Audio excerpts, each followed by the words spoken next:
Bueno, bienvenidos, bienvenidas. Esta es nuestro último encuentro de la Comisión Estado, en estas reuniones de trabajo donde tocamos temas específicos y donde en este caso y en el día de hoy también algo charlaremos sobre el domingo que viene, sobre lo que se viene. Estas elecciones de medio término que han tenido que están teniendo esta importancia crucial, ¿no? Así que algo de eso hablaremos. Bienvenidos a Federico y a Nadia, a la comisión. Esta es una comisión de las históricas, de las fundadoras del instituto, una comisión que trata temas que no suelen ser los más conocidos, como es el tema del modelo de Estado, y que es una comisión que pudo estudiar temas que hoy la jefa, Cristina, está poniendo en agenda a través de los debates sobre la nueva estatalidad. Así que esperemos estar a la altura de esos debates y que esta comisión haya podido a lo largo de estos años armar material, tener material, haber producido material, incluso hasta un libro, que pueda servir para el Estado que vendrá, el Estado que tendremos que construir una vez que salgamos de esta tragedia. Así que sobre eso vamos a hablar, vamos a hacer algún panorama referido a la situación fiscal del Estado, a la situación de su deuda. Hola, ¿cómo estás? Bienvenida. Hola, Laurita. Venite acá adelante, que están todos tímidos y nadie viene adelante.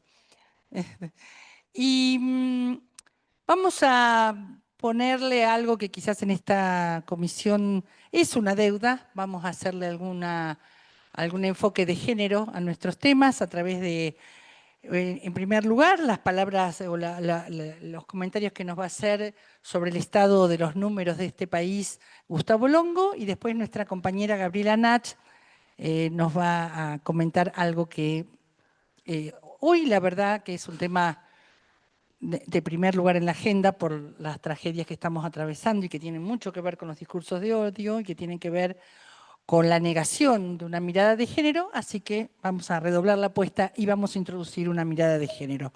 Una vez que ellos nos cuenten el panorama, Bueno, yo, bueno, ahora sí, si te parece, vamos a silenciar, Marí. Creo que a Malena falta silenciar y estamos. te tenés que desmutear, porque al silenciar a todos, silencia a todos. Te tiene que desmutear Julián, alguien. Que silenció a todos. Acá, Ahí ya está. está.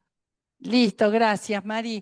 Una vez que los compañeros nos hagan este comentario, nos presenten este panorama, mi idea es contarles qué agenda sobre la nueva estatalidad estaríamos llevando algo al Congreso Nacional en caso de conseguir una banca, en mi caso, y qué agenda en cualquier caso, sea que yo entre como diputada o no, qué agenda sobre la nueva estatalidad deberíamos estar introduciendo en todas nuestras conversaciones para que definitivamente se encuentre su valor, se reconozca su valor y al mismo tiempo corrijamos viejos problemas que tenemos antes de mi ley, antes de mi ley.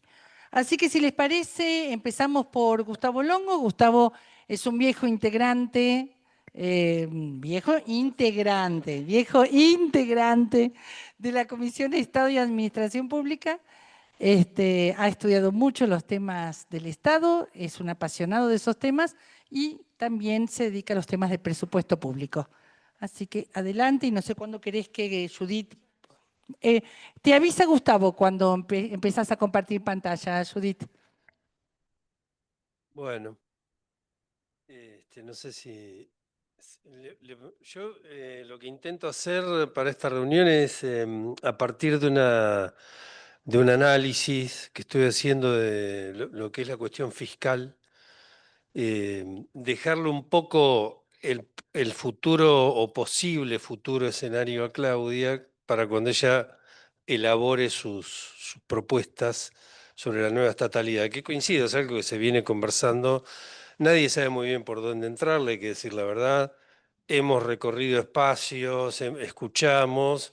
Me da la impresión a mí, después por ahí Claudia o Martín, que hemos estado en otras reuniones ahora, podrán también decir si no es de alguna manera lo mismo que siempre se venía discutiendo o proponiendo, pensando que esta vez va a funcionar. Entonces, no hay como mucha creatividad en cuanto a lo que se considera la nueva estatalidad a futuro. O por lo menos eso es lo que yo escucho en algunos ámbitos. Siempre vamos por lo mismo, digamos, o la carrera, o obviamente la planta permanente, el presupuesto, la administración, etcétera. Sí, todo bien. Por eso empecé a buscar números, un poco para después poner en charla con ustedes a ver qué ven de esos números. Y bueno, también pensando en el hecho de, como decía Claudia recién, tiene la idea de estar en la Cámara, que yo espero realmente que esté en la Cámara, y llevar un planteo en este sentido. Quizá evaluarás en esta reunión si te arrepentís de estar pensando eso o no, pero no es, digamos, un escenario en el que uno diga, qué lindo ir a jugar ahí, ¿no? Entonces, pero bueno, esa es la idea. Es un poco poner en análisis crítico de qué se está hablando ahora sobre lo que es el Estado, incluso hasta nos podríamos preguntar qué va a haber de Estado según cómo esto avance, ¿no?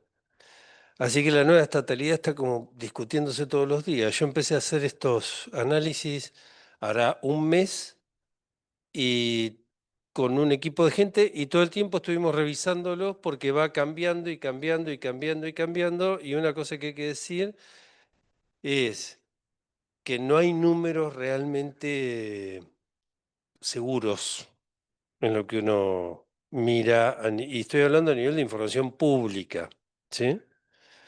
Entonces hay que hacer estimaciones en función de análisis propios. Lo hicimos sobre información pública para que no hubiese ninguna discusión. Todo lo que ustedes van a ver acá como cruces y demás, cruces de datos, es información de la Oficina Nacional de Presupuesto, del Ministerio de Economía, del INDEC. O sea, no hay discusión en ese sentido sobre la fuente. ¿Qué dijimos?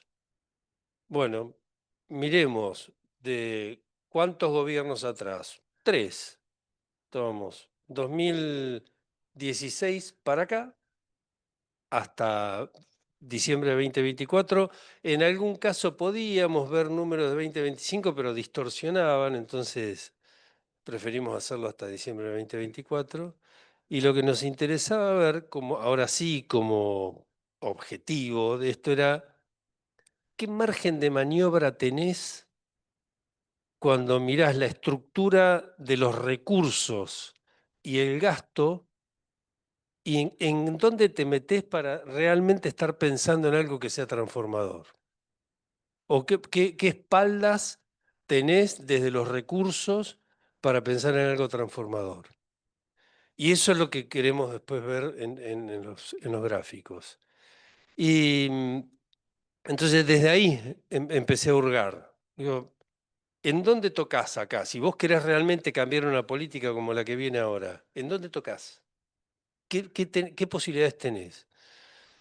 Y empezamos a mirar y lo que vemos es que la estructura, aclaro, ¿qué es la cuestión fiscal? Por si acaso. Usted seguramente lo saben, pero ¿qué es la cuestión fiscal? Son las herramientas que tiene el Estado para potenciar la economía o hacer una política contractiva. El uso de los ingresos, que son básicamente los impuestos, básicamente, porque después tenés otro tipo de ingresos, derechos de exportación, importación, etcétera. El uso de esos recursos y el uso del gasto público para impulsar la economía o para contraerla, digamos, según el perfil de gobierno y según la etapa en la que estemos, digamos, en cada gestión. Esa es la cuestión fiscal, lo que en el Producto Bruto le llaman los economistas la demanda agregada. Pero no vamos a hablar en términos generales, porque a mí también me ha pasado a escuchar repetidamente expertos, economistas y demás, y todos terminan cayendo lo mismo. Y es más, alguno te dice, habiendo estado en nuestro espacio, te dice, y nosotros tendríamos que haber hecho lo mismo. Entonces ahí empezás a mirar y decís, es como un gran acuerdo de tener buenos relatos muy consistentes y resulta que después cuando mirás los números están tan disponibles, dices, che, eh, a ver, aterricemos, situemos, a ver en dónde estamos jugando. Entonces, bueno, dicho esto, y en función de la última declaración de nuestro presidente Trump, que dijo que estamos muertos y que no tenemos plata y que estamos en el peor de los mundos, o sea, en función de eso, digo, bueno, le vamos a aportar a Claudia alguna información como para que ella elabore su propuesta de nueva estatalidad.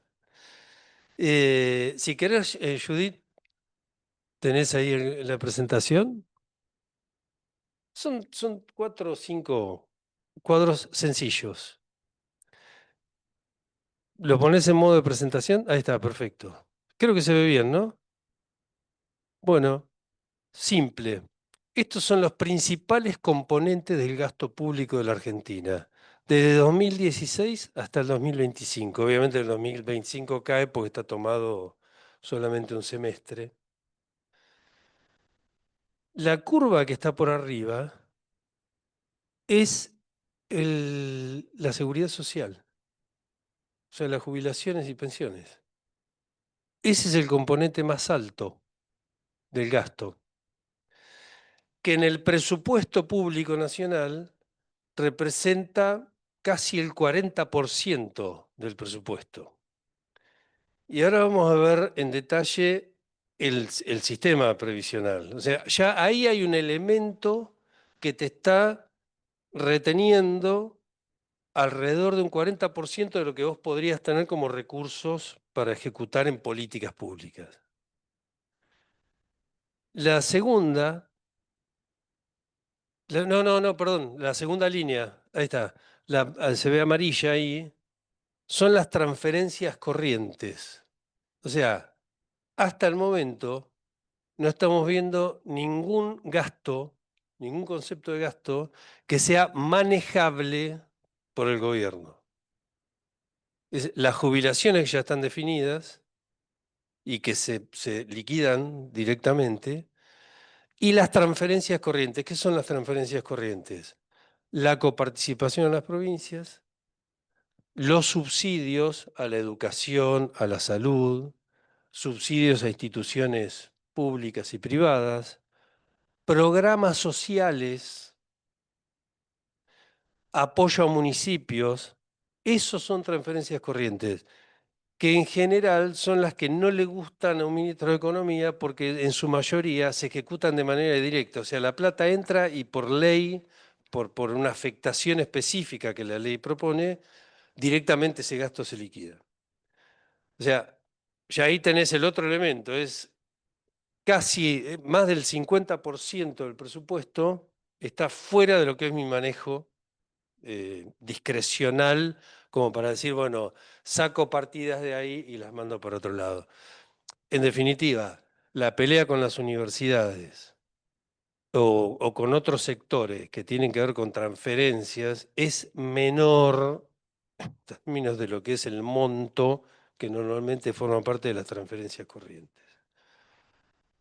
El tercer elemento, la tercera línea que está por debajo, la roja sería, son los gastos de consumo y operación, o sea, el funcionamiento del Estado, que tiene los sueldos, los insumos, los gastos de refacción, de arreglos, los viáticos, los traslados, etcétera, etcétera. Luz, gas, teléfono, es decir, en esa línea roja está representado lo que es el verdadero funcionamiento. De ese verdadero funcionamiento, el 78, casi 80% de ese gasto de consumo y operación es sueldos. Y muy abajo, muy abajo, las transferencias de capital, que es la plata que se le gira a las provincias para obra pública y la inversión real directa que hace el Estado. Como ven, está por debajo de cero desde 2023 en adelante.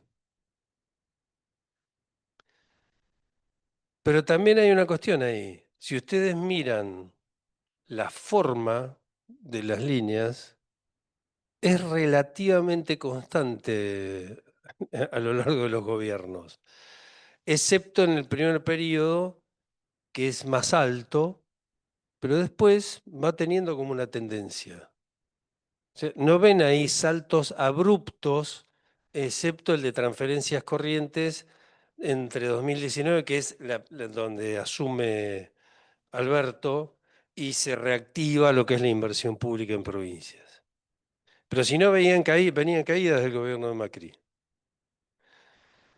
Bien, hasta ahí está bastante claro, digo, creo que está bastante claro, no sé. O sea, esa es la tendencia de lo que son los principales componentes de gasto público. Si yo llevo esto a una provincia, este análisis a una provincia, le quitas lo que es previsión o seguridad social y eso se transforma en sueldos. El problema es que si lo haces por provincia es muy difícil porque son disímiles en el tipo de recursos que obtienen y demás. No se olviden que el grueso de los recursos son los que recauda el Estado Nacional, excepto ingresos brutos, que es un impuesto provincial, o los que cobran los municipios, que hay toda una pelea en este momento de por qué los municipios ponen tasas y demás que son impagables. ¿Estamos bien hasta ahí?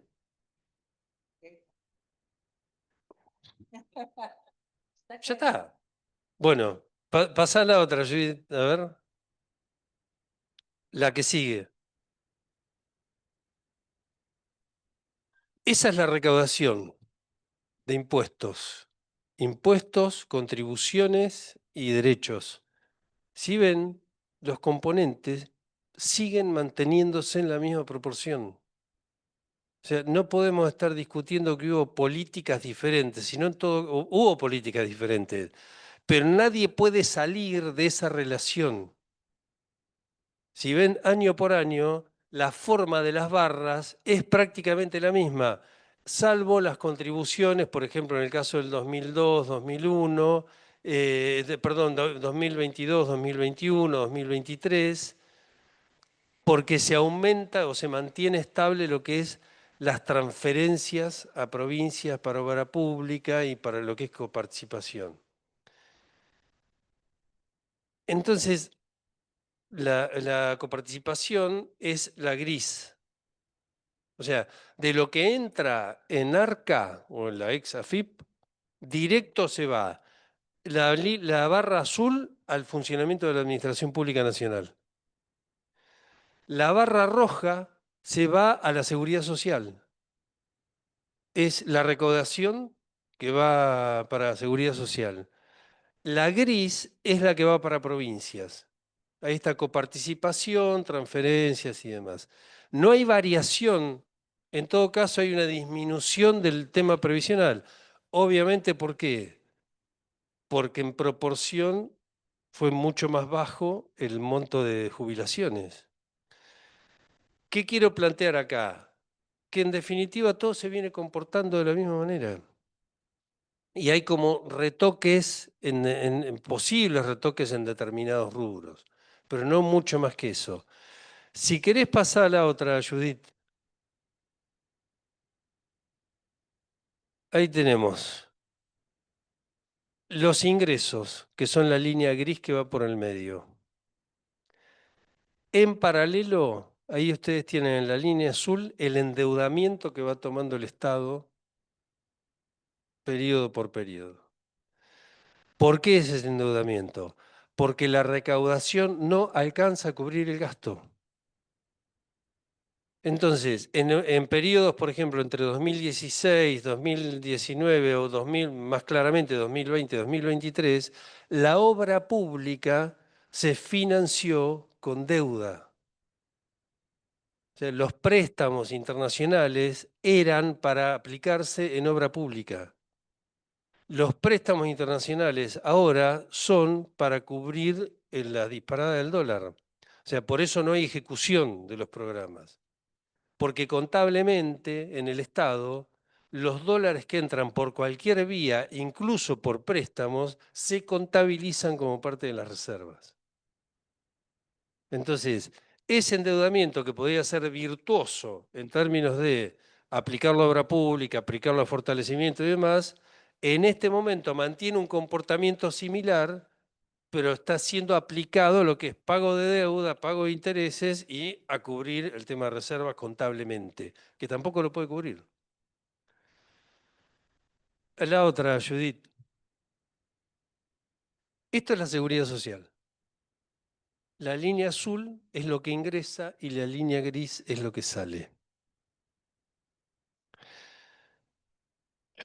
O sea, un sistema que si uno lo proyecta, dice, esto va a ser cada vez peor, porque lo que es mejor para la gente está siendo cada vez peor para el Estado, porque hay una proyección de vida mucho mayor en términos de esperanza de vida, la edad para jubilarse sigue siendo la misma y los recursos en este momento están tratando, a partir de lo que podría ser la reforma laboral, bajar lo que es contribuciones.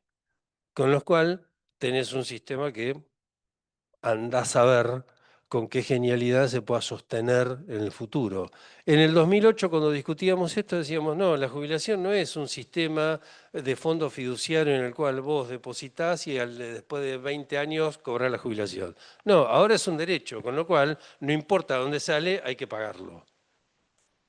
Bueno, ese hay que pagarlo, en este momento te representa casi la mitad del presupuesto. Por lo tanto, nosotros estamos teniendo en términos fiscales una situación que es muy, muy complicada en términos de endeudamiento, porque el endeudamiento que se está tomando hipoteca gran parte del gasto público y la posibilidad de inversión a futuro, pero muy a futuro, no en el mediano plazo, muy a futuro. Argentina tiene hoy 500.000 millones de dólares de deuda y tiene un Producto Bruto de 670.000 millones de dólares. De los 500.000 millones de dólares, 300.000 son con organismos internacionales. A ver, ¿por qué marco esto? O sea, organismos internacionales y algunos fondos de inversión. ¿Por qué estoy diciendo esto? Porque de los 300.000, que es deuda externa propiamente, 100.000 son específicos del Fondo Monetario, Banco Mundial y BID. Esa deuda es lo que se llama en el mercado financiero premium. O sea, esa se paga sí o sí. Tiene todo un sistema que es, por más que vos circules por los organismos internacionales, la Corte de la Haya, lo que quiera, todo te lleva a un embudo que termina en un juzgado del sur de Manhattan y te aparece Griesa o la jueza que está ahora y termina ahí. Esto no lo digo de manera irónica, funciona así, ¿eh? Siempre termina en el sur de Manhattan. Entonces, lo que estoy planteando es, ¿en dónde uno puede mirar para decir qué es una nueva estatalidad? ¿En dónde va a estar la nueva estatalidad? Si lo pones en términos de mejoras y mayor presencia del Estado y mejoras en cuanto al funcionamiento, a los trámites y demás, tenés margen de maniobra. Siempre hay margen de maniobra para eso. Si lo pones en términos de formación, creo que también, pero hay, como vos bien decías al principio, esto viene desde mucho antes, no es desde ahora, o sea, tenemos que discutir muchas cosas que hicimos, es que mucho de la mejora en el funcionamiento tiene que ver con la gente, no tiene que ver con grandes inversiones, tiene que ver con predisposición, planes concretos, saber qué hacer en el lugar de trabajo, cómo operar la tecnología que se opera hoy, no necesita demasiada inversión. El otro punto es en qué momento los programas sociales empiezan a ser más virtuosos, que no sean solamente de sostenimiento, sino que empiece una idea de, o por lo menos un proyecto que tenga que ver más con la movilidad, bueno, y generar más expectativas. Llevará muchísimo tiempo, pero nos parecía que era importante tener claro esto que sucede hoy viene sucediendo tenemos desde el 2010, pusimos eso para que se vea en el cuadro, pero es de 2010 y siempre los componentes son iguales y las líneas se comportan igual.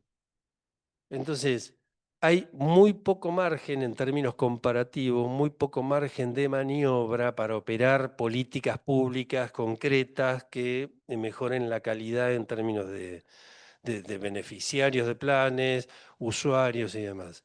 Sí me parece que esto lo que te da la pauta tiene que haber mejores equipos, más claro lo que se quiere hacer. Pero desde ese lugar, no desde una cosa, bueno, la matriz básica de lo que es una reforma del Estado es capacitación, organización, no, concreto, acá tenés que tener mejores equipos, porque hay que entender el poco margen de maniobra que me parece que existe en términos de un Estado que funcione mejor, de manera más eficaz. Ese es un poco el resumen que intentábamos hacer con esta información. Así un panorama así optimista, ¿no? Me pone así como... eh, eh, Pero mucho que decir y creo que justamente si hablamos de mejores equipos y mejores cosas que tenemos que hacer al regreso, las voy a dejar para el final, tiene que ver con que esas ventanas de oportunidad y ese margen de maniobra va a haber que usarlo a morir, porque no hay cheques en blanco. Nadie más firma cheques en blanco. Así que nos va a tocar una ventana de oportunidad y hay que aprovecharla y voy a largar algunas ideas, pero antes me gustaría que Gaby Nach es una colega nuestra que estudia también temas presupuestarios, pero desde el feminismo, me gustaría que le agregara ese aspecto a lo que estamos charlando. ¿Te parece? Bueno, Sí, con el micrófono. Aporto un dato. Hace 2 días leí el informe de nuestro ministro de Economía, Bessent, respecto del resumen de las reuniones del Banco Mundial y Fondo Monetario. Bajan el financiamiento para políticas de género, bajan el financiamiento para políticas y cambio climático y lo suben para energía sin restricciones. Ya bomba. bueno, gracias Gustavo por el dato. ¿Alguien trajo los estudios médicos para que Bueno, te pido, Julián, bueno, muchas gracias, Claudia, por la, por la invitación, este espacio de debate mensual de información. Gracias, Gustavo, también por la presentación, por el encuadre. Y gracias a todos acá por estar. Sí, ahí está, acá estamos, ahí va. Bueno, la idea, como decía Claudia, era de mi parte poder aportar.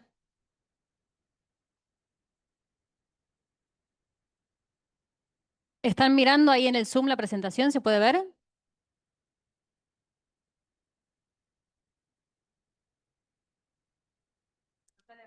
Mari, ¿podés ver ahí la presentación? Se ve en Zoom? perfecto, se ve perfecto. Sí, perfecto, buenísimo.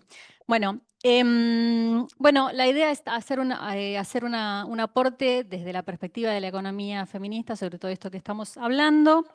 Con una pequeña aclaración, yo voy a tratar de hacer una presentación más que nada conceptual, digamos cualitativa, para no tirarle todos los números por la cabeza, que no sea tan dura la cosa, pero bueno, todo lo que voy a presentar está precisamente, digamos, medido y estudiado con data en ese sentido.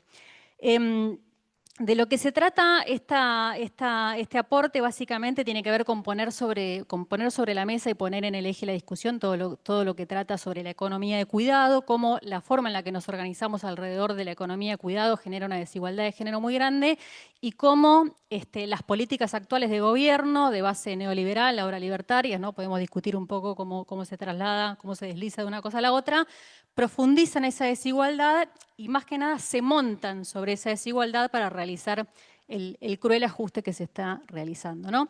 Para ponernos un poco en común, la idea de la economía de cuidado tiene que ver con todo aquello que realizamos para sostener nuestra vida, para reproducir nuestra vida, por eso también hablamos de economía de reproducción, no en el término, no en el sentido de reproducirnos como tener hijos, sino reproducir nuestra vida cotidianamente, mantener el espacio que habitamos, mantener la limpieza y en condiciones los espacios que habitamos cotidianamente, mantener nuestros cuerpos, preparar la alimentación que nuestros cuerpos necesitan, mantener nuestros cuerpos higienizados, sostener nuestras personas psicoafectivamente, emocionalmente, y cuidarnos y cuidar a las personas que necesitan cuidados especiales de modo permanente, como pueden ser las infancias, las niñas, los adolescentes, o los adultos, como por ejemplo algunos adultos mayores que necesitan cuidados permanentes, o algunas personas, por ejemplo, algunas personas con discapacidad que necesitan cuidado permanente, ¿no? En algunos casos. Esta economía de cuidado decimos que es una economía que está fundamentalmente invisibilizada. ¿Por qué? Porque la economía, en términos generales, en términos dominantes, ¿no? Como se piensa la economía, decimos que funciona sobre el supuesto del trabajador champiñón. ¿Qué es el trabajador champiñón? Bueno, un trabajador que sale de la nada, que nunca fue niño, que nunca será mayor, que nunca se enferma, que no tiene nunca necesidades de cuidado y que sobre todo tampoco tiene responsabilidades de cuidado, ¿no? Y que el dinero entra en su bolsillo y automáticamente el tipo sale bien vestido, bañado, alimentado, psicológicamente apto, 100% siempre disponible para trabajar en el mercado de modo productivo, ¿no? Entonces, sobre este supuesto decimos que la economía de cuidado está totalmente invisibilizada, ¿no? De acuerdo a cómo mira la economía en términos dominantes. También decimos que esta es una economía que está privatizada. ¿Por qué? Porque recae sobre todo en los hogares, ¿no? Decimos que cada hogar con este asunto se las arregla como puede, ¿no? Y también decimos que esta economía está feminizada, porque recae fundamentalmente sobre el trabajo gratuito, no remunerado de las mujeres. En los hogares, ¿no?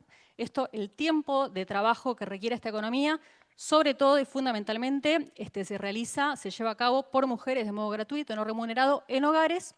Y también, esto es importante decirlo, se lleva adelante en algunos espacios comunitarios, también por mujeres, muchas veces de modo gratuito o muy mal remunerado. También se lleva adelante en el mercado, de modo pago, por ejemplo, cuando un hogar que tiene un resto de dinero puede contratar una trabajadora de casa particular, o por ejemplo puede contratar una persona que cuide a las infancias o que cuide a las personas a las personas dependientes, o por ejemplo cuando puede asistir a un centro privado que realice alguna de asistencia sobre estas necesidades, ¿no? Y también algunas de estas cuestiones de cuidado las resuelve el sistema público, sobre todo en algunas cuestiones el sistema de salud y educación. El sistema de salud público y el sistema de educación pública. Por ejemplo, con los jardines maternales o en algunos aspectos, algunos servicios que brinda el sistema de salud, ¿no? Y esto va a ser importante para cuando pensemos qué pasa con el ajuste en salud y en educación, ¿no? Pero bueno, no me adelanto. Para que dimensionemos también el volumen que tiene esta... Ah, sí, perdón. No, todavía no, porque todavía vamos con la parte quali. Para que dimensionemos, yo prometí que no iba a tirarles tantos números por la cabeza, así que me contuve un montón. Pero para que dimensionemos el valor y la dimensión que tiene esta economía, que es la base del iceberg de nuestro sistema económico, porque básicamente sostiene a las personas como tales, de acuerdo a algunas estimaciones y mediciones que se pudieron hacer desde el Ministerio de Economía en el año 2023, podemos charlar más adelante la metodología porque es interesante, dentro de lo que es el Producto Bruto Interno de nuestra economía, el valor que aporta la economía de cuidado es más grande que el valor que aporta el sector industrial y el sector comercial. O sea, realmente, una vez que uno lo ve, es el elefante en la habitación. Así que cuando pensamos un programa económico o cuando pensamos qué hacer con la política pública, cuando seamos gobierno, hay que realmente pensar en esta cuestión. Y ahora sí, para pensar en, por favor, Julián, la próxima, la filmina.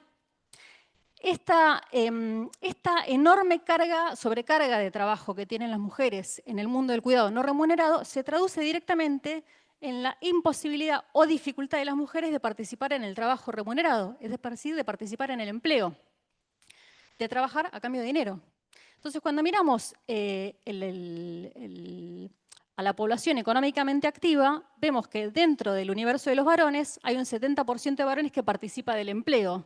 Sin embargo, cuando miramos en el universo de las mujeres, solo un 52% participa del empleo. ¿Por qué? ¿Las mujeres no están trabajando? No, sí están trabajando, pero están trabajando gratuitamente en comunidades y sobre todo en hogares en temas de cuidado. De hecho, esto, ¿por qué funciona así? Bueno, funciona así básicamente por lo que llamamos la división sexual o la división patriarcal del trabajo, ¿no? Por las cuales las mujeres sostienen estos trabajos de manera gratuita. Que se podría pensar, esto ya no es tan así, esto ha cambiado, esto se podría ver de otra manera. Bueno, los números nos están mostrando esto y de hecho lo que sucede en nuestro país, bueno, un poco se corresponde con lo que ha pasado con procesos en la región nuestra, en América Latina, es que a partir de la década del 80 y sobre todo del 90 ha habido efectivamente un ingreso masivo de mujeres al mercado de trabajo, pero no ha habido un ingreso equivalente de varones al mundo del cuidado no remunerado. Entonces, nos topamos con esto. En las últimas décadas, el ingreso de las mujeres al mercado de trabajo se ha visto frenado y se ha estancado como en este número que vemos acá. Y hay más. Cuando echamos como lupa en qué pasa con estas mujeres que participan en el mercado de trabajo, vemos que las mujeres participan sobre todo a tiempo parcial o se ven sobrerepresentadas en el sector informal o tienen mucha participación en changas, digamos, en trabajos precarios o tienen trayectorias inestables en el mercado de trabajo. Están entrando y saliendo del mercado de trabajo, ¿no? De acuerdo a cómo las demanda el hogar en cuanto a responsabilidades de cuidado, ¿no? Y esto se traduce directamente en lo que llamamos la brecha de ingresos. La próxima, por favor. Bueno, la desigualdad de ingresos, ¿no? Este es el decil más pobre de la población, es decir, el decil de menores, el 10% de la población de menores ingresos. En este 10% de la población de menores ingresos, el bloque celeste son las mujeres, es decir, el 62% de la población de menores ingresos son mujeres. Y la siguiente filmina, por favor. La brecha de ingresos en Argentina, hoy en promedio, entre varones y mujeres, es del 30%.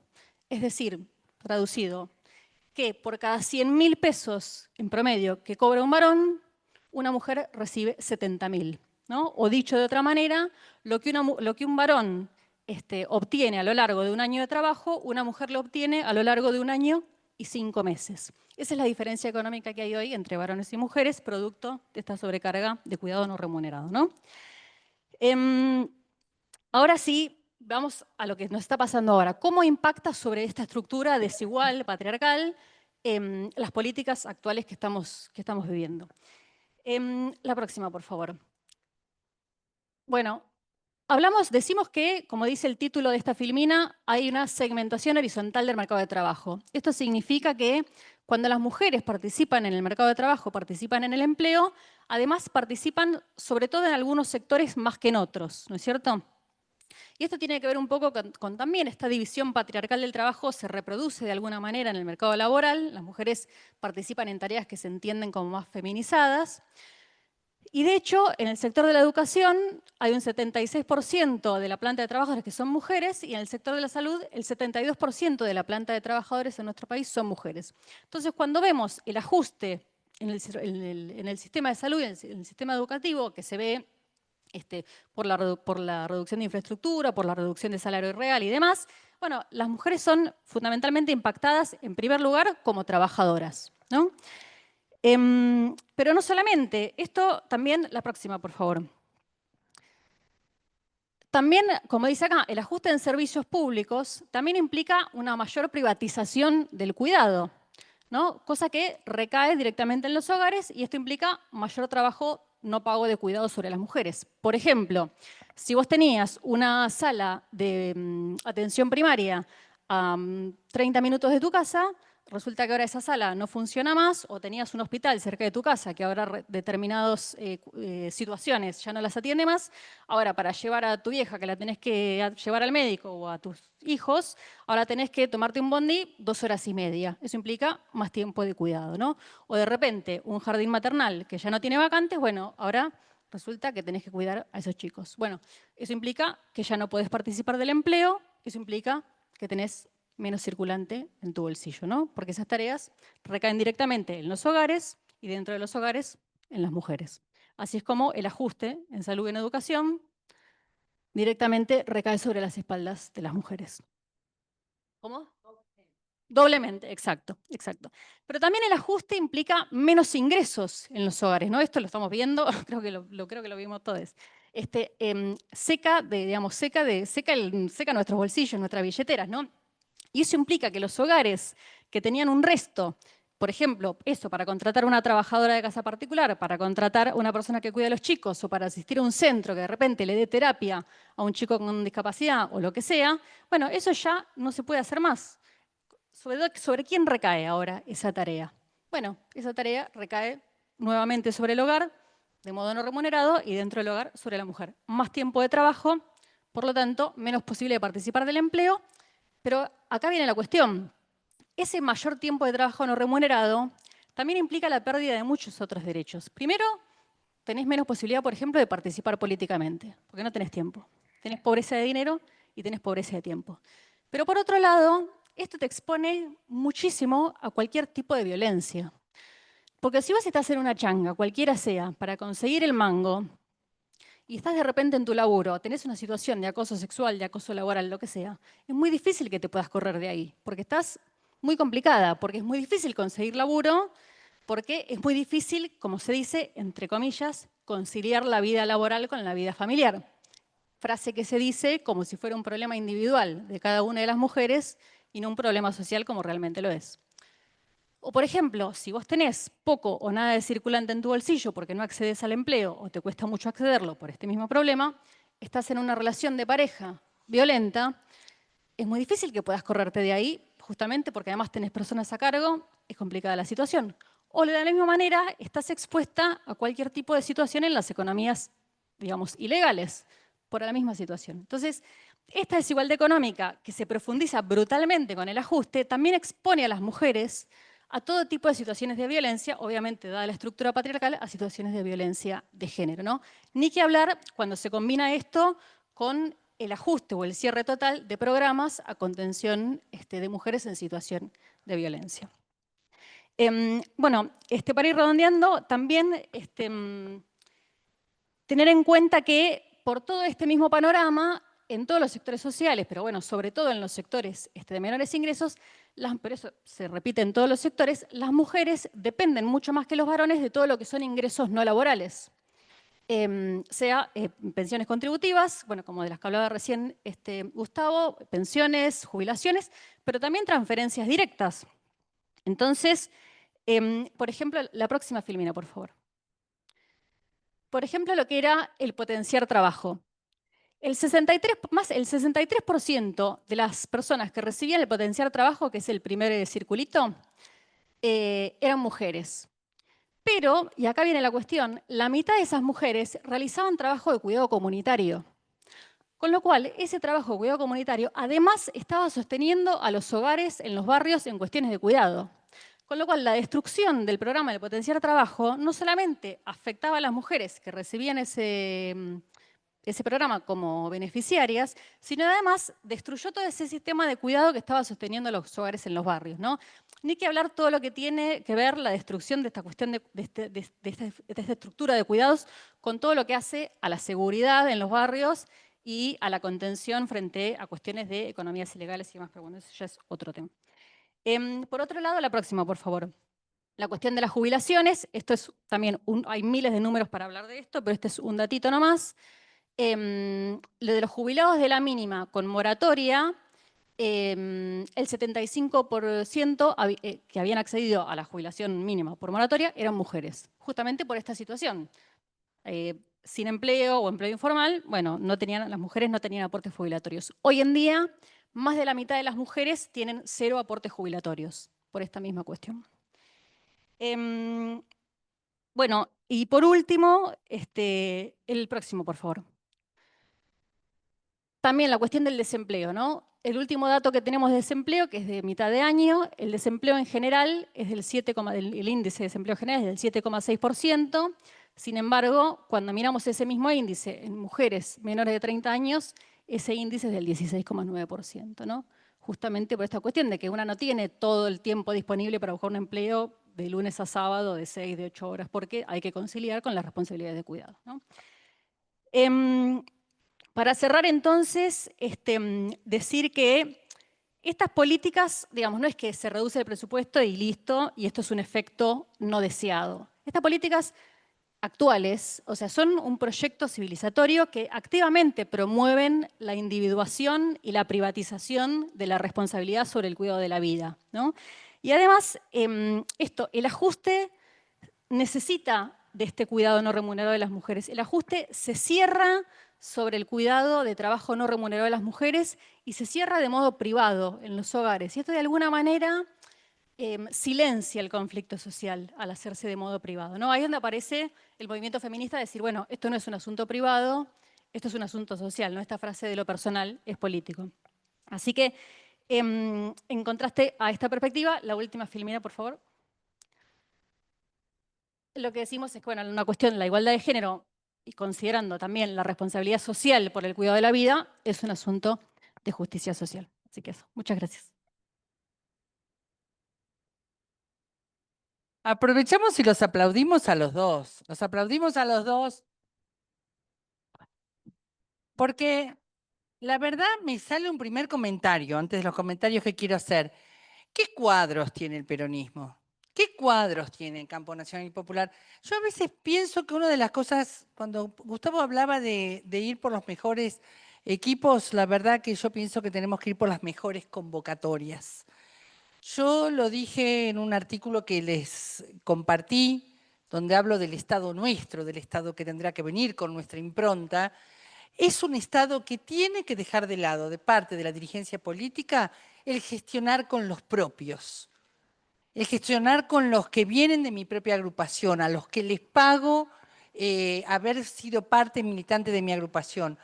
Hay temas que merecen, y más ahora que no hay un cheque en blanco, que gestionemos con los mejores. Y los mejores en cada tema, les aseguro, los tiene el peronismo. Yo acá he disfrutado, seguro que les ha pasado a ustedes, no sé, Federico y Nadina que están por primera vez, pero he disfrutado la precisión de Gustavo o los temas que nos trae Gabriela, sin revanchismo, sin esa caricatura que se hace del feminismo, sino con datos certeros. Yo no sé si todos lo conocen, lo he hablado muchas veces con ustedes. Yo vengo de las organizaciones de niñez de las barriadas a través del movimiento Chicos del Pueblo. Ha sido una masacre lo que se ha hecho sacando el potenciar doble a las mujeres que cocinaban, sin ningún miramiento, sin ninguna auditoría. Se sacaron mínimos salarios hiperprecarios que al menos sostenían esa vida en comunidad. Faltaban muchos derechos, pero los sostenían. En primer lugar, quisiera comentar 3 cosas y después una última y abrimos un poco la conversación. En primer lugar, el tema de cómo vamos a organizar el Estado y la economía nacional es un asunto de primer orden que merece también una comisión de primer orden en el Congreso Nacional. Y yo estoy bregando, y esto va a ser un tema de agenda si entro al Congreso, y si no, bregaré como militante, estoy bregando porque se creen las comisiones de Estado y Administración Pública tanto en diputados como en senadores, porque los temas que tienen que ver con la organización estatal y cómo organizan los programas públicos, que es mucho más que hablar sobre el presupuesto, es un tema que se pierde en la Comisión de Legislación General, con tantísimos otros temas que van como a esa comisión que toma todos los temas que no tienen el resto de las comisiones. No es minería, no es pesca, no es educación, no es salud, a legislación general. Y ahí van a esa suerte de cementerio de proyectos, los proyectos que hablan de cómo debe organizarse el Estado. Así que primero breguemos porque este tema de cómo se organiza el Estado sea un tema de primer orden. En ese espacio, ese Estado se va a organizar según los objetivos que se proponga ese pueblo en cada momento histórico. Porque no hay nadie que pueda definir ex ante a qué se debe dedicar el Estado. El Estado se dedica a temas en situaciones particulares y según las necesidades de ese momento, ese capítulo de la historia y esa geografía en particular. Nuestros estados son estados situados y por lo tanto no hay ninguna academia, ni nacional, ni internacional, ni ninguna gran luminaria del Estado como se quiere imponer a la Escuela de Negocios de Harvard, no hay nadie que nos pueda decir a qué se debe dedicar el Estado argentino. Lo debe decir su propio pueblo y ni que hablar a través de sus representantes. Y es ahí donde quiero poner el primer tema, o en este caso ya el segundo, porque el primero es la creación de la Comisión de Estado y Administración Pública, que si podés, Judith, si sos tan amable, poner la primera filmina de Gustavo, porque me parece que hay algo que vos pasaste de largo, yo tengo responsabilidad porque te pedí velocidad, pero yo me doy cuenta que las últimas dos líneas, que son las inversiones, no son las que hacen a grandes problemas fiscales del Estado. Y por lo tanto, si las inversiones públicas están en ese nivel, que este energúmeno haya interrumpido rutas, caminos, planes de vivienda, dejando sin efecto movimientos de suelos que habían sido carísimos, dejando sin efecto la posibilidad de que cuadrillas operarias y empresas constructoras siguieran dinamizando la economía. La verdad que es un pecado mortal, no sé, vos lo pasaste un poco rápido, pero digo, Un perímetro. eso, yo digo, pero esto no estamos bien.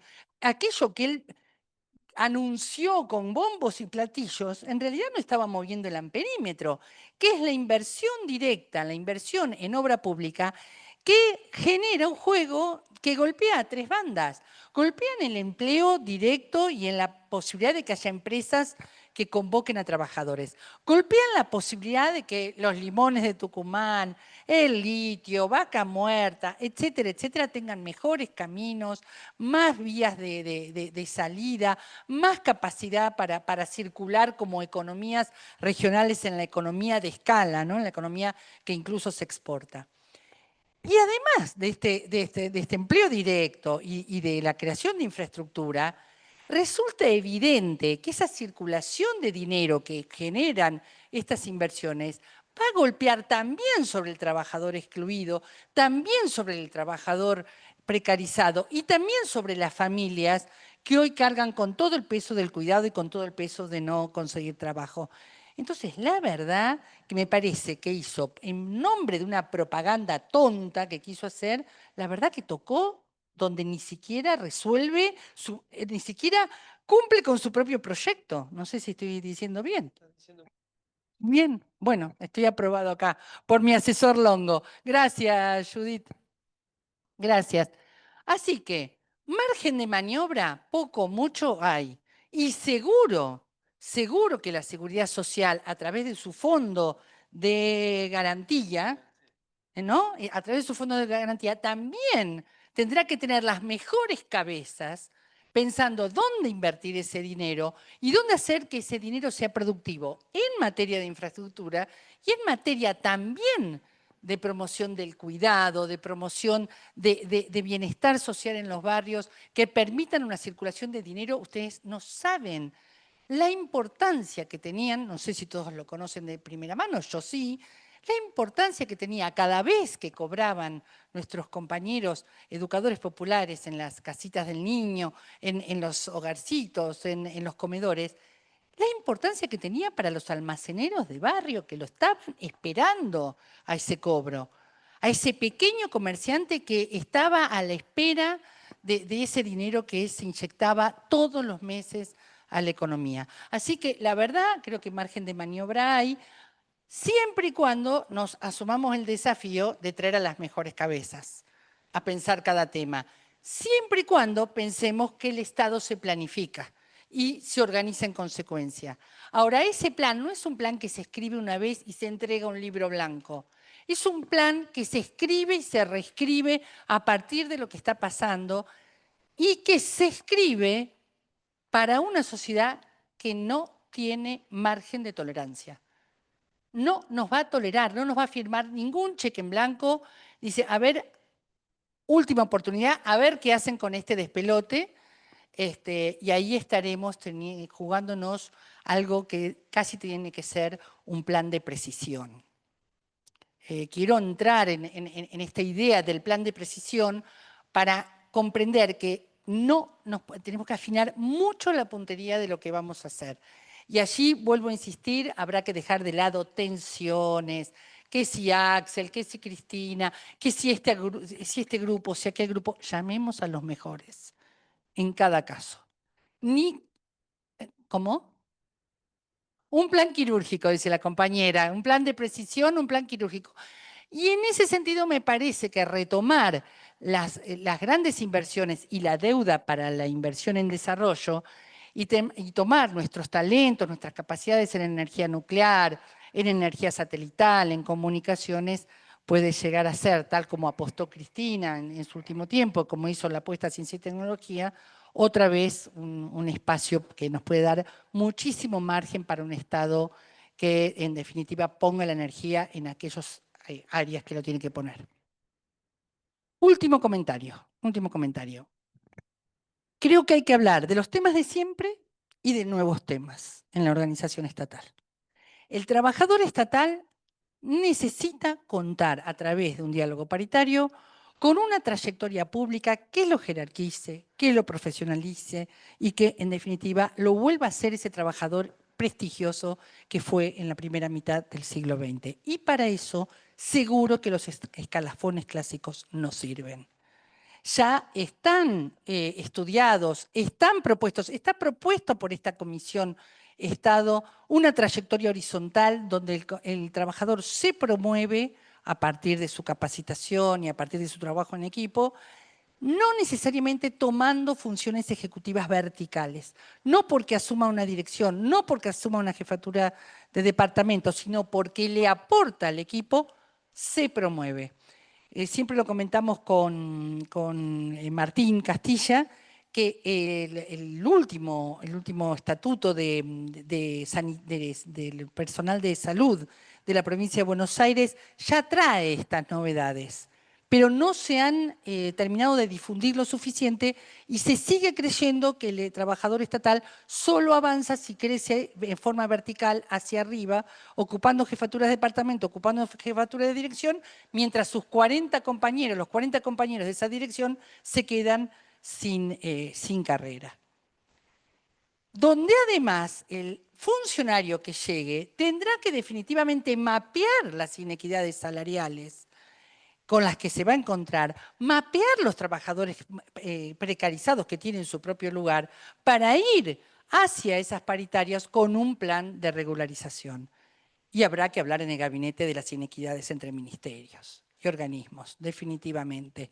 No puede ser que tengamos trabajadores pobres frente a trabajadores privilegiados y en ese sentido, y ahí Pablo Guevara es un militante de lo que voy a decir, habrá que reunir a los... ¿Cuántos sindicatos públicos hay, Pablo, en Nación? Habrá que reunir a los 17 sindicatos para que haya 7 puntos paritarios que sean iguales para todos los trabajadores, más allá de los acuerdos sectoriales. Ese es un tema de siempre, pero que la verdad, hasta ahora, no le hemos encontrado una vuelta superadora que ya está estudiada. Y por otro lado, otro tema de siempre, que no quiero dejar de poner en juego, es el fastidio de la gente con nuestros trámites.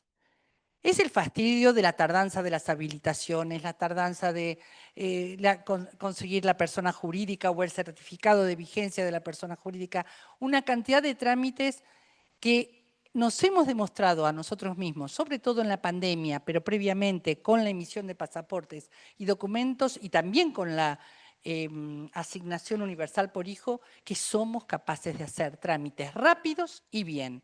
Así sucedió con la asignación universal por hijo, así sucedió con los DNI y los pasaportes, así sucedió con la vacunación durante la pandemia. Mostramos negociación estratégica, Vacunas que en ninguna parte del mundo había y mostramos que se podía atender bien, rápido y en forma eficaz a la población y en forma masiva. O sea, sabemos hacer los trámites bien. Habrá que conducir al Estado para que eso pase a ser la norma y no la excepción. Y respecto de los temas nuevos, Cristina tiene algo que para mí es invaluable, que es el pensar que el Estado va a tener que cambiar de formato y va a tener que mirar con toda claridad a la comunidad. Esto es lo que Cristina nombra como nueva estatalidad, lo está diciendo, está hablando de un tema que ella no solía hablar, eso quiero ser clara, que es una excelente noticia y es una novedad.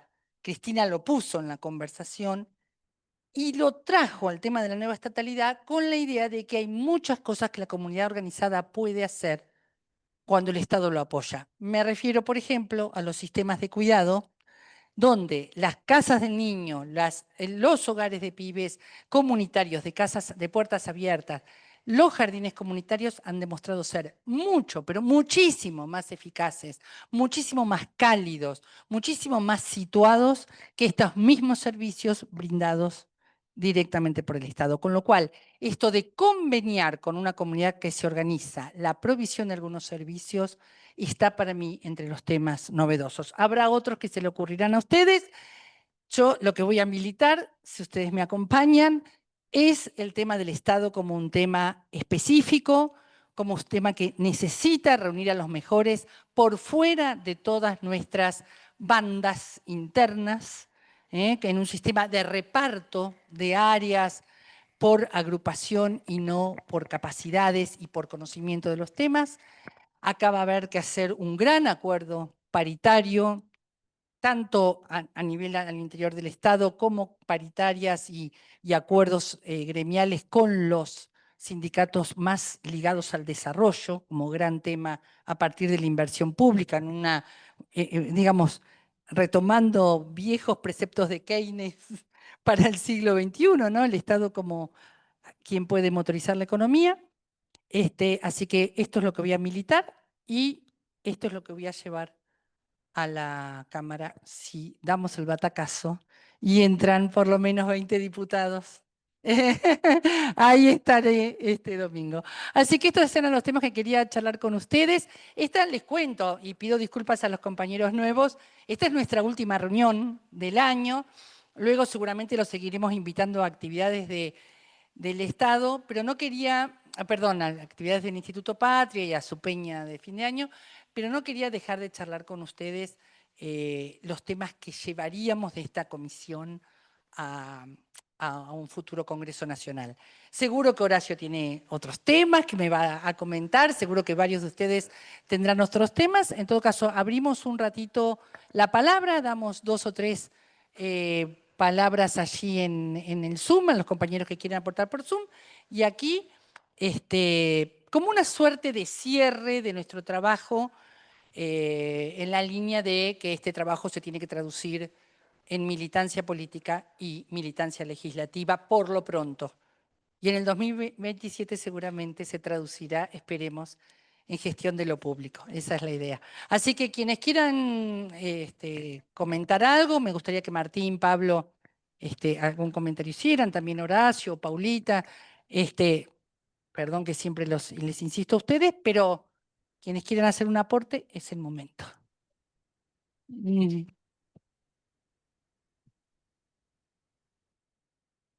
Gracias, muchas gracias. ¿Cómo estamos de tiempo? Ah, estamos perfectos. Dice Gustavo que tenemos tiempo hasta para armar el próximo organigrama estatal. Bueno, Judith, Paula, Ibeo, Cristina, Mari misma, quienes quieran, pidan la palabra allí en el chat y nos avisan. ¿Por acá? ¿Querés empezar? Dale. Venite acá para que te ven. Dale. Un poco para, digamos, continuar el planteo de Gustavo sobre, digamos, cómo se puede hacer más eficaz y más eficiente el funcionamiento del Estado. y él hablaba de mejores equipos, para mí es relevante mejores conducciones.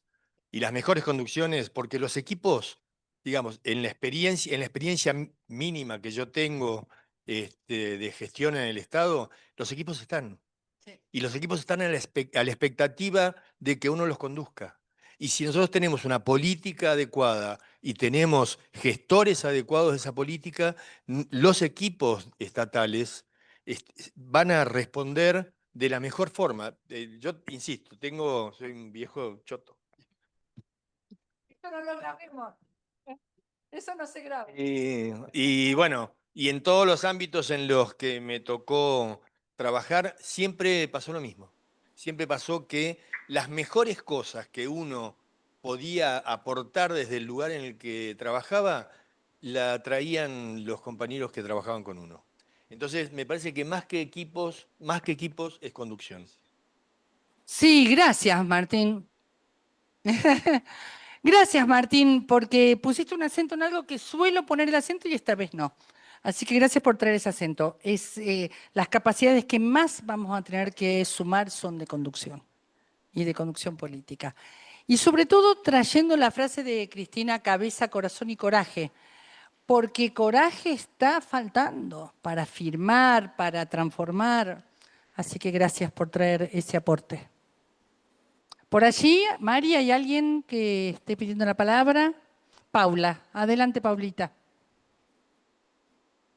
Sí, un poco, a ver, en relación a las cuestiones que planteaste vos, Claudia, yo no voy a hacer ningún comentario porque compartimos campo de militancia y ya están dichas, pero sí quiero compartir lo que realmente a mí me preocupa, que está en dirección de esto que señaló Martín y que vos señalaste, de cómo exigir esta voluntad política de que definitivamente estén los mejores y que el trabajo en lo público deje de ser como ese pago que se hace al compañero o a la compañera que militó y no está a la altura de la circunstancia. Y esto lo hemos visto siempre, siempre y en todas partes. Y eso nos tenemos que hacer cargo.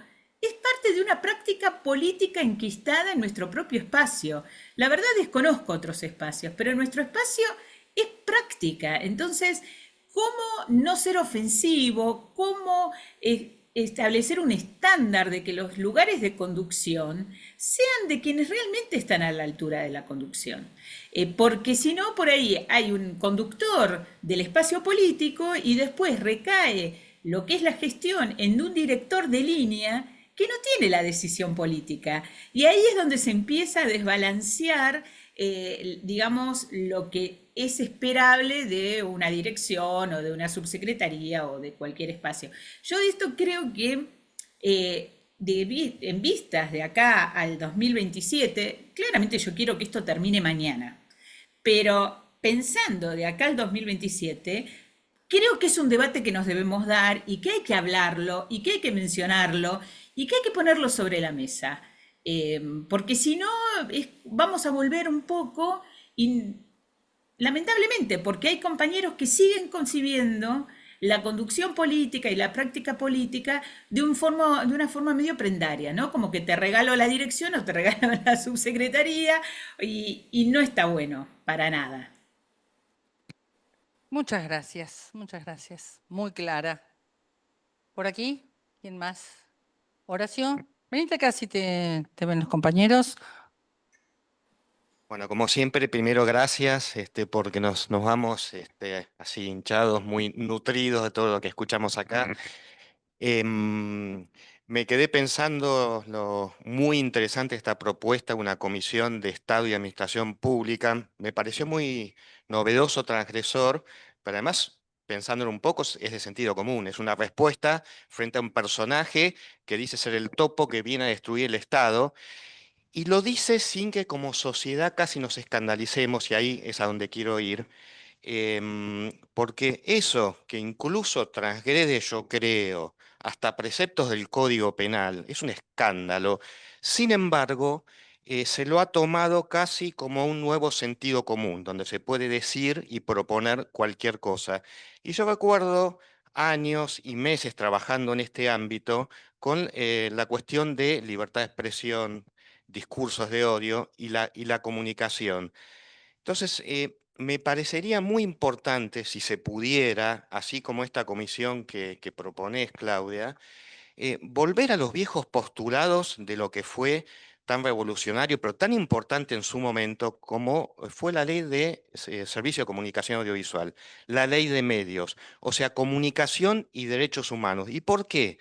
Porque los discursos de odio son una herramienta de la derecha. No en vano, Trump consiguió que los dueños de las grandes plataformas renunciaran a la moderación de contenidos. Es decir, hoy se puede estigmatizar, se puede expulsar del debate público a los sectores populares, porque no son los sectores populares los que manejan los grandes fierros de la comunicación. Bueno, eso que fue un postulado importante en el 2012, hoy es doblemente importante porque digamos, instalaron un sentido común donde el Estado, para todo un sector de la población, es mala palabra, y especialmente un sector joven que se nutre de esto, de lo que le llega todos los días. Entonces, su realidad, y yo aprovecho para recomendar un libro extraordinario, que muchos y muchas quizás lo conocen, Los Ingenieros del Caos. Ahí explica cómo la extrema derecha en Italia, pero también en Estados Unidos y acá, Macri convocó los servicios de Cambridge Analytica, Steve Bannon, etcétera. Bueno, no es un tema menor. Yo sé que nos cuesta porque, digamos, las organizaciones y los militantes y las militantes vienen de los territorios de la calle, pero hay un sector de millones de jóvenes que está en otra dimensión y hay que captarlos también. Entonces, para redondear, no sé cómo, no sé con qué formato, pero propongo muy fuertemente no dejar en manos de la derecha las comisiones de libertad de expresión, que son en realidad liberales, que son las que protegen lo mismo que en el mercado, en la comunicación. Hay que dar batalla también en ese terreno, nada más. Esto quería aportar. Bueno, ¿cuántos asesores y asesoras que tengo, para mi futura banca? Horacio va a estar. Horacio es asesor premium. Y nosotros le hacemos propaganda a Horacio porque saben que es el autor de Josi, el espía arrepentido. Yossi, el espía arrepentido, del libro y de la serie. Ah, bueno, así que quienes vean la serie o lean el libro estuvieron recién escuchando a su autor. Acá con Gustavo somos fan de la serie, la íbamos siguiendo. ¿Querés ahora? A ver, no sé si hay alguien allí. Por ahí hay alguien que pida la palabra, Mari. Ahí sí, a ver, léelo vos. Cristina dejó un comentario en el Cristina chat. y el compañero Mario, Julián. Mario Girard y Cristina, adelante. Cristina lo dejó por escrito, ¿decís, Paula? Sí, está por escrito. Sí, Bueno, y Edison también dejó un comentario. Bueno, lee los dos Edison comentarios, dijo Paula, que- y después vamos a Mario. Edison lo que dijo es que Después vamos a Mario y después a Marcelo Garaycochea. Dale. Bueno, voy leo los Paula. comentarios. Comenta Edison, gracias por el espacio y gracias a la expositora y al expositor. Muy de acuerdo con Claudia con el tema de las convocatorias. En muchos lugares incluso ya se trabaja en lo público mediante mecanismos como el sorteo después de concursos y otros similares. Y la verdad que eso hace mucho más eficiente y eficaz la administración pública. Con relación a lo del compañero Longo, entiendo que hay gráficos parecidos, pero las decisiones sí han sido una catástrofe social y estatal coyuntural, entendiendo las futuras limitaciones por poblaciones, la deuda, transferencias. ¿Qué tan abierta está la Comisión del Estado del Patria para dialogar? Tenemos un problema de recepción, Paula. Le voy a pedir a Judith que transversal lo para lea. reconstruir. El comentario de Edison. Sí, lo continúo, Paula. Lo continúo, Paula, porque Dale. se te entrecorta. Bueno, después de esos comentarios, Perfecto. Edison pregunta, ¿Qué tan abierta está la Comisión de Estado del Patria para dialogar e incorporar el tema de las ucronías, utopías del tiempo, socioambientales, como aspecto transversal para reconstruir las organizaciones públicas, las políticas públicas, la planificación, el presupuesto, la administración pública en general? Siendo estas y el tema socioecosistémico participativo un tema importante para reducir las desigualdades y en general construir un régimen de bienestar liderado desde el Estado y las administraciones públicas. Y leo también el comentario que está muy dejó abierta la comisión. Ah, perdón, ¿falta leer algo? el de, no, de él no, sí el de Cristina, el comentario de Cristina. Adelante, léelo el de Cristina. Ahí voy con el de Cristina. Fundamental la organización de mesas intersectoriales tendiendo a aportar participativamente la inclusión de los niños y jóvenes en los sistemas educativos. Mapear distritalmente los problemas. La nueva estatalidad solo se logrará si escuchamos a las comunidades. Es desde abajo. Tenemos la obligación de superar lo discursivo. Muy bien, muy bien. Gracias por los aportes. Sí, Mario, la Comisión de Estado ¿sí? está Hablo, abiertísima. aquí. Nada más que el año que viene vamos a trabajar por proyectos, Edison. Ya se los vamos a contar el año que viene, pero vamos a trabajar por proyectos y quien quiera sumarse a cada proyecto se sumará, porque lo conceptual general ya lo tenemos muy charlado y ahora hay que ir hacia proyectos específicos. Así que, por supuesto, abierta a que Edison, por ejemplo, tomes la iniciativa y se te sume gente a llevar adelante ese proyecto. Se va a hacer todo aporte novedoso nos va a venir muy, muy bien. Adelante, entonces, Mario. Bueno, mira, la verdad que lo que se aporta acá da para hablar muchísimo y da para, de alguna vez, muy motivante, por lo menos en el caso particular.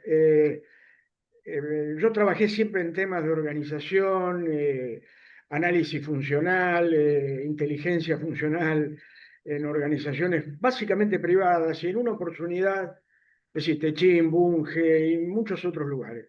Pero pasé por el Estado en la época final de la Junta de Granos, cosa que fue realmente muy impactante, pero una organización excelente, la Junta de Granos. Y no la nombro solamente por lo que significó, sino porque la pude observar internamente. Y creo que el Estado, o la imagen que yo tengo del Estado, que vuelvo a decir, no mucho lo conozco en forma práctica, es muy buena. Yo creo que el Estado argentino, y especialmente aquel que dinamizó el peronismo, de alguna manera, que movilizó fuertemente la funcionalidad esa, tiene una historia sumamente interesante, pero tiene un enemigo muy importante también, que son los que consideran que el Estado tiene que ser chiquito.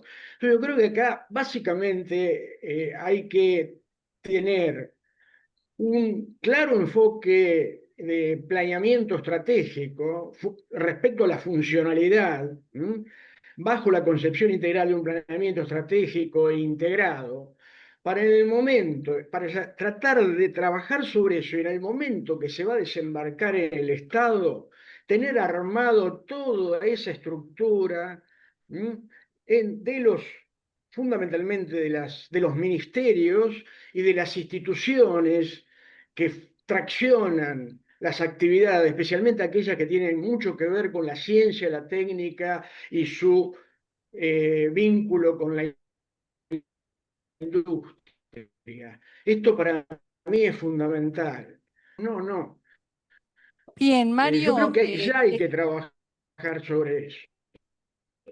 Sí, Mario, te invito también a vos Yo considero, particularmente, por los estoy haciendo temas esta que observación. manejás, a que nos des una mano con algún proyecto sobre el tema organización y método, o organización y procesos. Mira, yo creo que lo que es, perdón, sí, yo creo que lo que anteriormente fue organización y método, hoy está integrado a la metodología de sistemas, que sigue vigente por Perfecto. más que hoy los sistemas estén dentro de la Inter. Con lo cual, esto implica de por sí armar un equipo de gente que trabaje en esto para llegar a obtener el resultado que vos decís. Yo simplemente transmito la idea, en la cual por supuesto que estoy dispuesto ahí, pero eso no es una construcción nada más que técnica, es fundamentalmente una definición política. Y Absolutamente. es exactamente, y es una mesa de ideas. Y te digo, asigno gran importancia gran importancia a los científicos y a los tecnólogos argentinos, que los tenemos de primerísimo nivel. Incluso hay alguien que está en el margen de acá, que ha pasado por el Patria liderando el área de ciencia y técnica y que sigue trabajando fuertemente,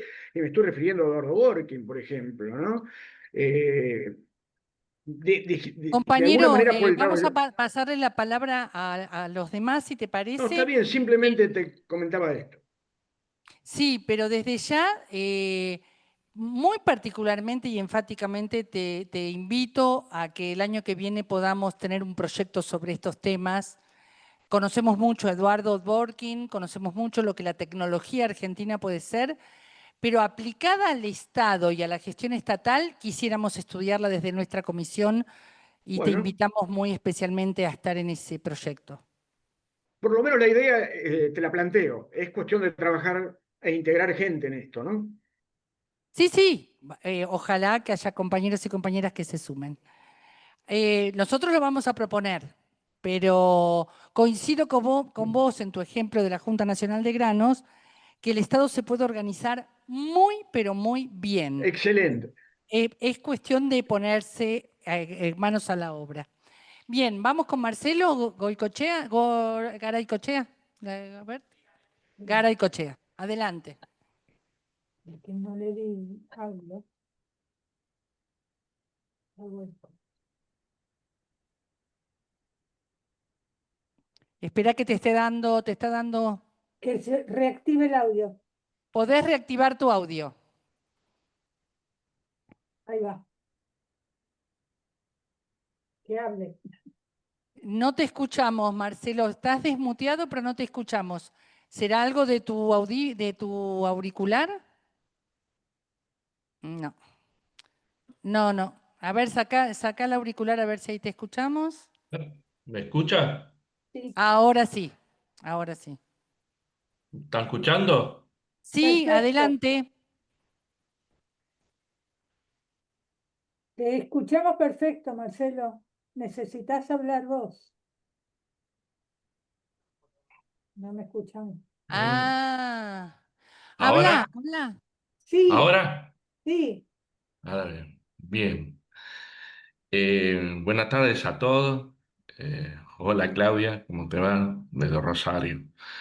Escuché muy brevemente, con mucha atención, con Gustavo y Gabriela, que mostraron dos cuadros que los que se hablan sobre el tema que es gestión política de Estado y la normativa de la administración pública.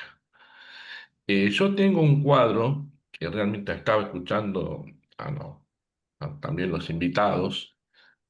Yo tengo un proyecto armado, un cuadro también que es todo lo que es el estado en núcleo y los módulos comportamiento, que son tres módulos, que es importante el ordenamiento del Estado. ¿Por qué es importante?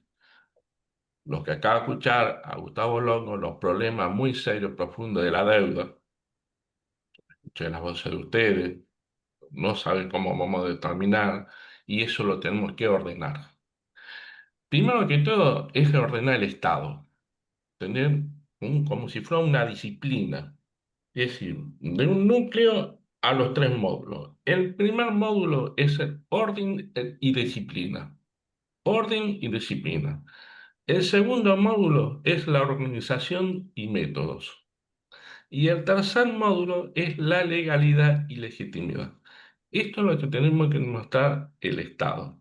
Estado con capacidades estatales, que tenga planificación, estructuras, programas, planificación.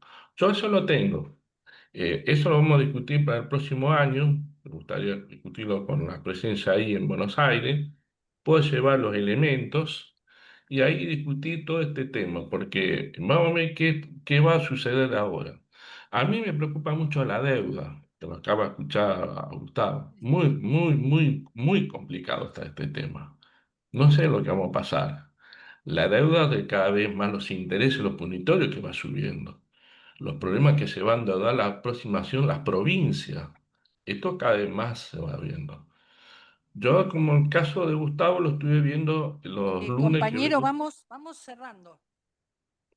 Yo veo para el próximo, el año que viene, nos podemos ir a Buenos Aires y mostrar todo este cuadro, que le parece bien, ¿eh? Sí, sí, sí. Perfecto. Bueno, Listo. por acá estaba Gustavo, ¿quería hacer un comentario? Vamos a tu nombre. Marcelo. Gustavo, ¿falta alguien más allí? Mari, que ya pidió la palabra. Bueno, vamos con Gustavo, con Marcelo. ¿Aquí alguien más que quiera comentar algo? Pablo va a comentar y cierro yo. Adelante. Bueno, dale. Bueno, no, yo quería hacer un par de refuerzos.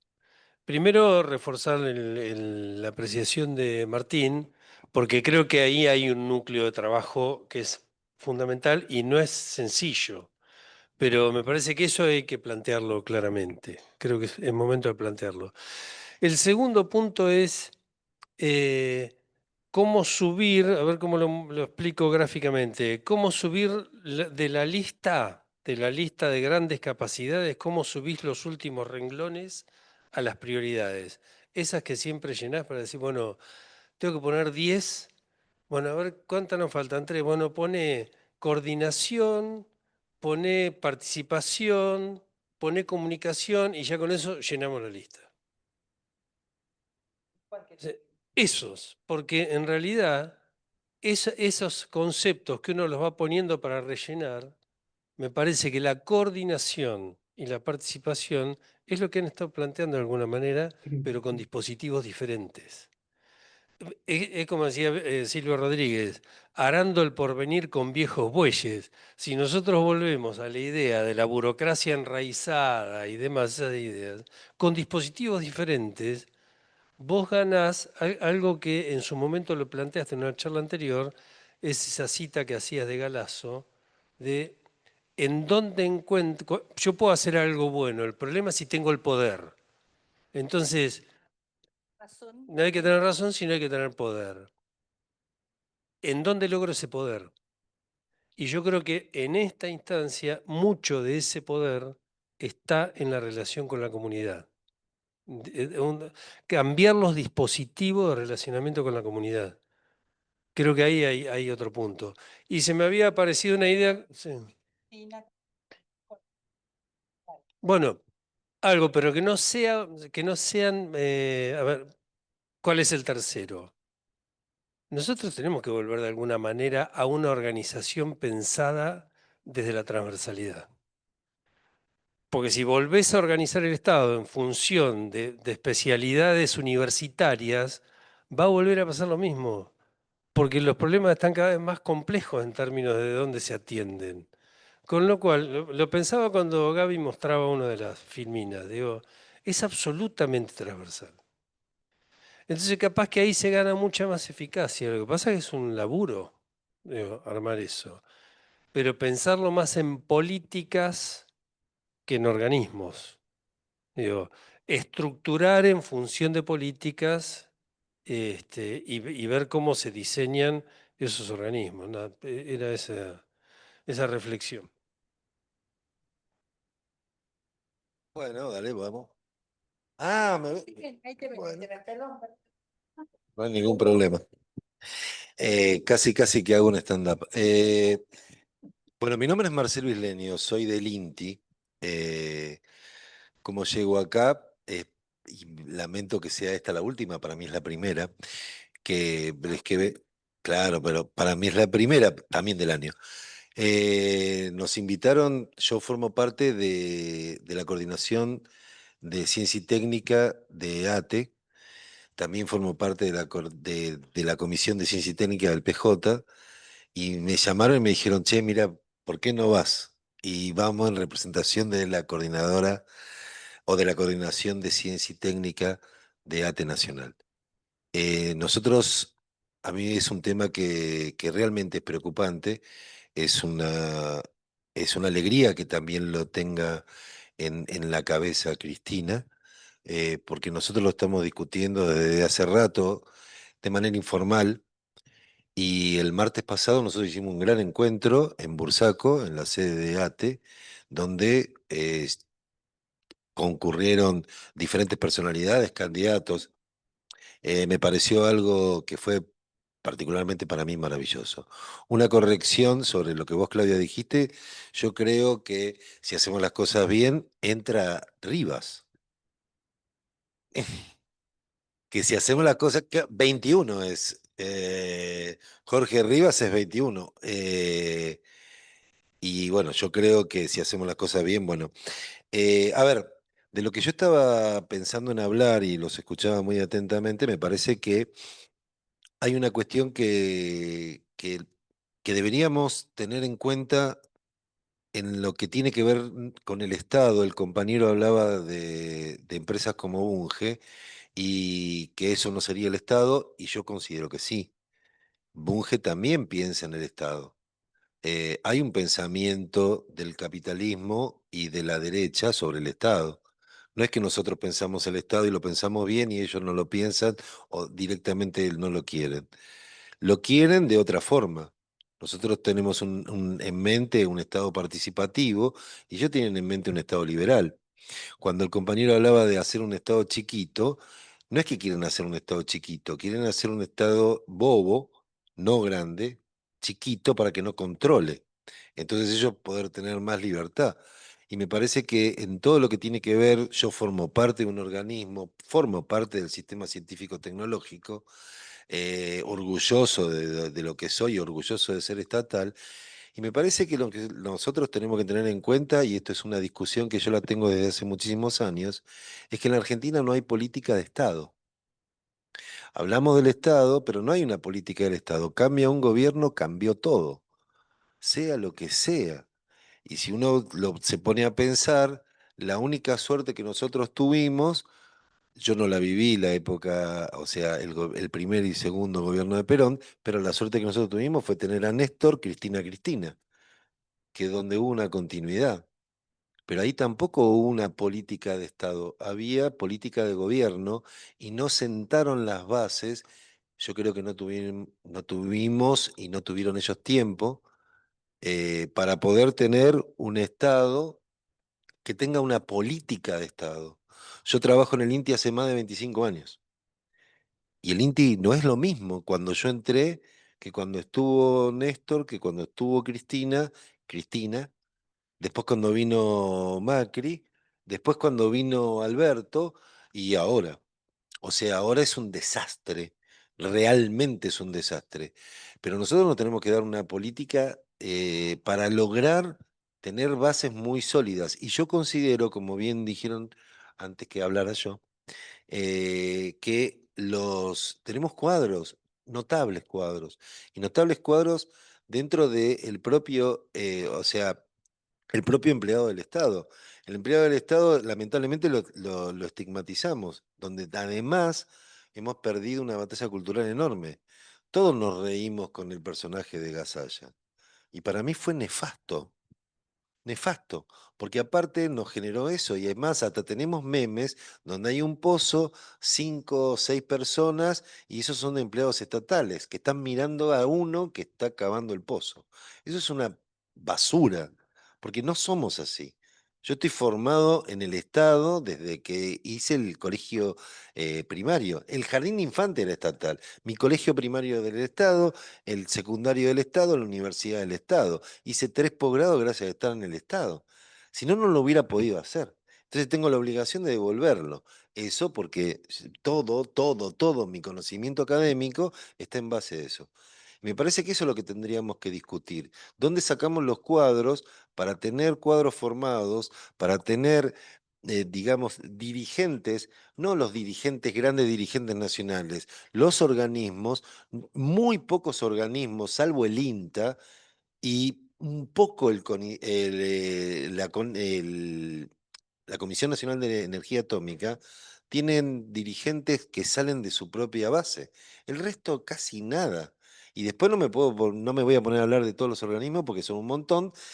No sé si todos se conocen porque hay organismos muy pequeños que no tienen casi injerencia y injerencia notable, conocida, pero sí tienen mucha injerencia. El Instituto Nacional del Agua es muy pequeño en cantidad de trabajadores, pero tiene una importancia estratégica notable. Cuando el compañero hablaba de energía, acá tenemos un problema enorme con la cuestión energética. Van a vender NASA y es superavitario, o sea, tiene superávit. NASA tiene superávit, Dioxitec, o sea, todo lo que es la cadena. Nosotros somos uno de los pocos países que tenemos cadena de la energía atómica completa. Y estamos entre los primeros. NASA es uno de los primeros productores de combustible en el mundo. Es uno de los primeros, es importantísimo eso. Bueno, todo eso para mí hay que atenderlo. Lamentablemente es la primera vez que vengo, no quiero acaparar la palabra, pero me parece que hay determinados detalles que nosotros los tendríamos que tener en cuenta para ver de qué forma, considero que vos vas a ser diputada, podemos meter esa comisión y podemos empezar a pensar que tenemos que tener política de Estado y no política de gobierno que hagan de los diferentes organismos cuestiones coyunturales. Y tenemos el sistema científico-tecnológico de la Argentina es de recontra primera. Y tenemos un montón de cuadros en un montón de lugares. Y tenemos compañeros valiosos, que bueno, nada. Muchas gracias. Invitadísimo a que estés también aquí. Vení más a... ¿Podés? Acá la puerta está abierta. Buenas, ¿qué tal? ¿Cómo están? Acá obligado a hablar por Claudia, ¿Sí conocen? la candidata. Sí, así conocen al coordinador de la comisión de la candidata. Básicamente iba a reforzar lo que había dicho Martín, pero bueno, Gustavo me sacó todas las cosas que iba a decir, pero yo creo que de alguna manera en los comentarios previos y en lo que vos habías dicho, Claudia, respecto de que no tenemos margen, también ahí está la clave y yo entiendo que de alguna manera en la discusión de nuestro espacio político, independientemente de las internas y todas estas cuestiones, también hay un conocimiento claro de que quien asuma esa conducción, quien asuma en el 2027, no tiene margen, ¿sí? Y que de alguna manera debe tener una planificación. Entonces me parece que hay un trabajo virtuoso, no por querer abrir los debates, Paula, pero no es por el lado de encarar si tales espacios se le da por forma prebendaria o nuestro espacio político tenía determinados vicios, sino es poner por encima de la discusión de que tenemos que tener una planificación. Y me parece que en eso es algo que nosotros podemos tener un rol el año que viene con los trabajos que hemos hecho, con los aportes que van a dar otras personas que discutan el mismo tema del Estado, con la discusión que lleva adelante Claudia en la Cámara de Diputados en su siguiente mandato, la tercera es la vencida. Pero me parece que desde ahí me parece que nosotros tenemos ese trabajo el año que viene, reforzar que está todo abierto justamente, es decir, probablemente no está abierta la comisión en términos de venir a querer a traer un trabajo y decir quiero que hagan esto, sino a generar ámbitos de debate, a instalar ideas, a instalar discusiones, a trabajar en temas que, como dijo Claudia antes, no son fáciles y que además, digamos, proponen el método de abordar esto en ámbitos que tampoco son fáciles. Es decir, esta idea de trabajar, y valga la redundancia, con trabajadores y trabajadoras del Estado, apostar a las paritarias, apostar a construir, no dar la gestión, pero sí a construir con los y las trabajadores, con los y las sindicatos, con las organizaciones de la comunidad claramente, pero esa idea de discutir no es romántica, no es fácil, va a generar, de hecho, me parece que a lo largo del tiempo hubo experiencias en donde se tomó el camino más fácil, que es decir, listo, convoco a mis militantes lo resuelvo directamente con militantes. No, hay que conducir al Estado, hay que conducir a los trabajadores del Estado. Ahí hay que darle participación a los compañeros y compañeras, como decía recién y como lo había planteado Gustavo. Claramente ahí están los mejores lugares, como decía Martín, las mejores ideas, los mejores proyectos. Hay que saber conducirlos, claramente. No es un camino fácil, no es un camino romántico, pero es un camino donde estamos convencidos de ese tema. Donde ya hemos, no personalmente, pero donde lo han demostrado en Provincia de Buenos Aires Claudia y sus equipos, en donde me parece que hay una cuestión de método y que me parece que es lo que tenemos que machacar para el año que viene. Así que invitarlos a todos y a todas. Gracias, Pablo. Algo que dijo Pablo recién que no me parece menor. Es cierto que en varios lugares están ya avisando que hay que planificar, hay que tener un plan. Algunos que he tenido acceso, algunos de esos planes que he tenido acceso, se nota la torpeza, en el sentido de falta de habilidades técnicas para hacer planes. Pero con la voluntad estamos, con la voluntad de planificar estamos. Hay compañeros y compañeras que lo saben hacer y muy bien, porque además tienen que ser planes prácticos, legibles, breves, eficaces, etcétera. Tienen que tener una serie de características. Y el Instituto del Modelo Argentino que creó Cristina en el PJ ya nos ha invitado, a través de su coordinador, Guado de Pedro, a que estemos allí pensando los planes del 2027. Así que seguramente los proyectos de esta comisión los vamos a llevar y los vamos a poner en sintonía con el Instituto del Modelo Argentino. Con lo cual, creo como vos que la meta ordena, el proyecto ordena todos los patitos, pone todos los patitos en fila, digamos, ¿no? Así que vamos por eso. Igual creo que la presión sobre los cargos políticos y sobre los planteles de personal van a ser tremendos, la presión de ingresos. Siempre lo fueron, pero en una economía en caída libre, la presión al regreso del peronismo para que entren nuestros militantes, para que entre la gente nuestra, va a ser tremenda esa presión. Y como yo le he dicho, como bien dice Pablo, con Gustavo y con otros compañeros y compañeras, tuvimos la experiencia de estar a cargo de la Secretaría de Gestión Pública en la provincia de Buenos Aires durante los 8 años del gobierno de Felipe Solá. Y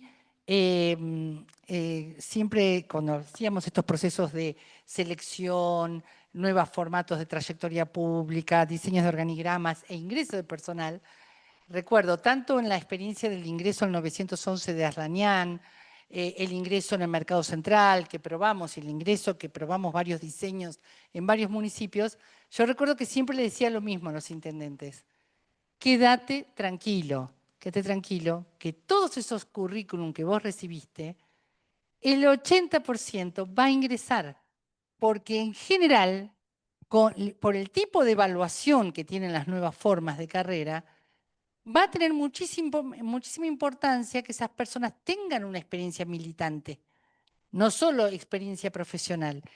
Entonces, confía en que es mucho mejor frente a tu población que todos esos currículum que te llegan a la privada de la Intendencia pasen por un proceso de selección.